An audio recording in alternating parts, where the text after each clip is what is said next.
The battle had ended, and the starry sky returned to its original tranquility. The army of the insect tribe had fully retreated deep into the hive space. Atop the outer rim of a colossal insect hive, Yuziyu stood silently alongside the insect princess, both gazing quietly into the distant cosmos. Yuziyu finally spoke, his voice echoing throughout the void. "Everyone, return to Azure Blue Star, this battle is over." His command resonated in the ears of every mutant beast. The response from these beasts stirred the entire starry expanse once more. The insect princess cast a curious glance at her master and gently asked, "Divine Tree, is your true strength really transcendent rank 6? Yuziyu gave her a sideways glance and replied calmly, "What, you don't believe it?" The insect princess hesitated a bit before replying, "No, I'm just curious. At such heights, what kind of scenery can one see?" Yuziyu's gaze turned toward the distant horizon as he said with a tranquil tone, "If you want to know, then climb up there yourself." The insect princess hesitated, her heart a mix of anticipation and worry. "Do I even have that kind of ability, master?" Yuziyu looked at her intently and slowly made a firm promise. "In the future, I will take you as my disciple. You must grow at all costs. By then, you will lead the insect race to become stronger, sweeping through the entire starfield." Hearing this, the insect princess couldn't hide her joy and quickly replied, "Yes, master." Back on Dragon Island, the fresh and peaceful atmosphere remained unchanged. Despite the intense battle in the outer space earlier, the mutant beasts that hadn't participated in the fight rushed to the island to join the excitement. Suspended in midair above Dragon Island, a massive meteorite had appeared, catching the attention of all. The curious mutant beasts eagerly ran up and asked Divine Tree Yuziyu, "Why is there a giant meteor floating above Dragon Island?" Inside the tree crown, Yuziyu explained calmly, "This is the insect princess's new residence, taken from the insect queen herself. Its entire body is forged from obsidian essence, a rare mineral capable of preserving souls and channeling spiritual energy extremely well. More importantly, it's a flying fortress that can move through space. Once upgraded a bit and outfitted with some of humanity's high-tech weaponry, we will have a terrifying flying fortress born in the universe." Yuziyu's voice grew increasingly excited, a blazing ambition burned in his eyes. Like the gleam of a military tyrant mapping out galactic conquest, he suddenly let out a strange laugh, filled with wild fantasies and arrogant dreams of a glorious future. Nine Tails, standing beside him, shuddered, seeing that expression on her master's face. She involuntarily stepped back and whispered, trembling, "Master." Meanwhile, in a far-off corner of the vast universe, a colossal figure walked across the starry void. With a single step, its size dwarfed even multiple entire planets. Its entire body was gnarled like ancient tree bark, but transparent and glowing, like it had been crystallized from ruby. Its head resembled a dragon's, complete with long whiskers and towering, curved horns full of majesty. Its lower limbs were thicker and larger than entire celestial bodies. The canopy of leaves growing from its back looked like mirrors, reflecting the memories of countless mutant beasts and humans who had once been connected to Divine Tree Yuziyu. In its entirety, it was a 10-legged creature with a towering, ancient divine tree growing on its back, reaching skyward like a pillar that pierced the heavens. Each step it took twisted and trembled the very fabric of space. Its entire body was encased in glowing red crystal, radiating like blood jade, emitting an intense, oppressive brilliance. This was one of the oldest and most terrifying beings in the universe. As the Heavenpiercing Tree stepped closer to a life-bearing planet, it suddenly stopped. Its massive eyes scanned all life forms on that planet in a single glance.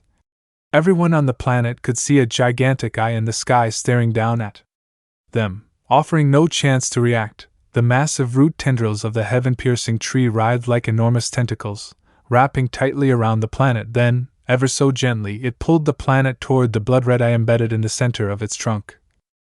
A crimson beam of light flashed from the eye. In an instant, the planet was devoured, reduced to nutrients for the towering Heaven-piercing tree. After it fully consumed the planet, a deep, rumbling voice echoed from within its massive body, reverberating as though it pierced through the layers of space. "Exotic tree, I have arrived." It was clear. This being had entered the starfield where the divine tree resided. It should be noted that the Heaven-Piercing Tree, aside from its official title, was also known by another name, the Emperor. On its path, there was no concept of avoidance or detour. Any time it encountered an obstacle, whether a planet or celestial body, it simply smashed through it directly, destroying everything in its way. Back on Dragon Island, Yuziyu remained preoccupied with his affairs, entirely unaware of the chaos the so-called Emperor was causing elsewhere in the universe. Standing before him was the Insect Princess, eyes gleaming with awe and reverence. Calling him Master, she exclaimed in astonishment. "Master, is this your true form? It's truly enormous!" Yuziyu responded in a calm tone. "If I wished, I could grow even larger." Then, shifting his gaze toward Royal Insecttoid, he added, "You recovered quickly, you were nearly turned to ash by the pink dragon." At this point, Royal Insecttoid had already submitted to Yuziyu and now knelt on one knee, respectfully replying, "As long as I don't die, wounds like that can heal in 2 days."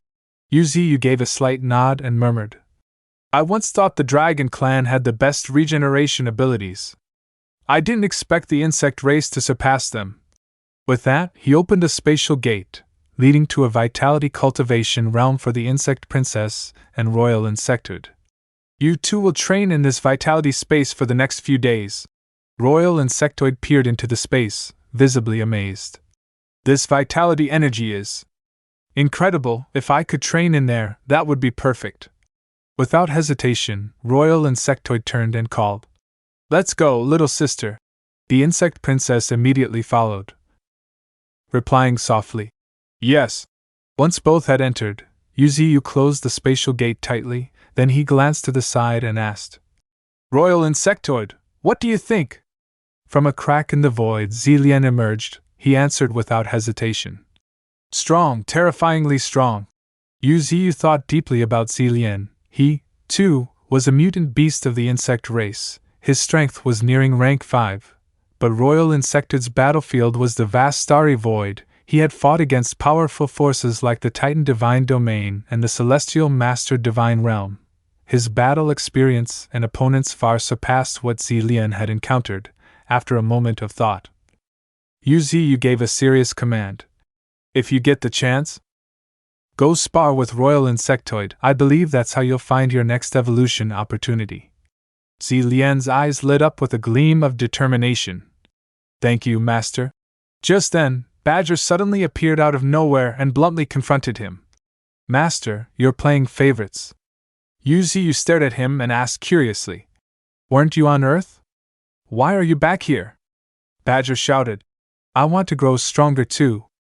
I want to help Golden Monkey. The upcoming battles. I want to fight alongside him. I can't stay weak forever." Currently, Badger had reached early Transcendent rank 4, decent by general standards, but if he hoped to join the coming wars against high-level bosses, he was still far from ready. Yuziyu nodded slightly, stroking his chin, his eyes showing a glint of approval. "So you've finally come to understand.